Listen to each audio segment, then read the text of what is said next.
Et voyez maintenant ces images qui nous parviennent en direct de Caracas au Venezuela. Des partisans du président Nicolás Maduro se sont rassemblés sur cette place de la capitale. Certains drapeaux sont également brandis. Rassemblement quelques heures après donc la confirmation de l'enlèvement, capture, disent les Américains, du président Nicolás Maduro. Et on a appris il y a quelques minutes maintenant que le couple présidentiel avait été inculpé aux États-Unis. Bonjour à vous, Sarah Andersen. Vous êtes à New York pour France 24.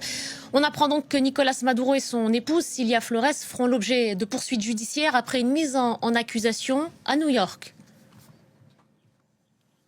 Effectivement, Nicolás Maduro devra répondre aux États-Unis d'accusations liées à la drogue et au terrorisme. Selon le ministère de la Justice américain, la ministre de la Justice, Pam Bondi, a déclaré que Nicolás Maduro fera, je cite, bientôt face aux foudres de la justice américaine sur le sol américain et devant les tribunaux américains après son arrestation au Venezuela.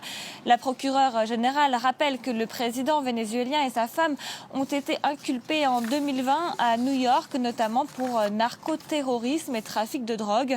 Les autorités avaient même annoncé une récompense de 50 millions de dollars pour toute information menant à leur arrestation ou à leur condamnation.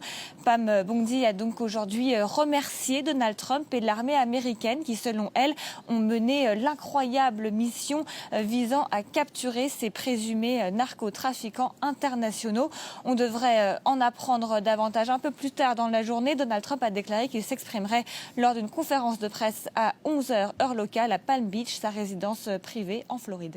L'attente donc de cette conférence de presse. Sarah, on sait aussi qu'une demande de réunion du Conseil de sécurité des Nations Unies a été formulée. Avez-vous des éléments là-dessus et aussi peut-être une autre question. Comment est-ce que réagit la classe politique américaine à cette opération menée sans fondement légal, on le rappelle?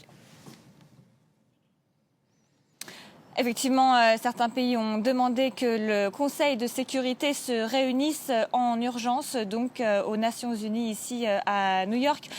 Pour l'instant, on n'en sait pas beaucoup davantage puisqu'il est que 8 heures du matin ici sur la côte Est aux États-Unis. Mais donc on attend avec impatience la conférence de presse à 11h avec Donald Trump depuis Palm Beach en Floride pour davantage d'informations. Merci beaucoup, Sarah Andersen, depuis New York pour France 24. On va maintenant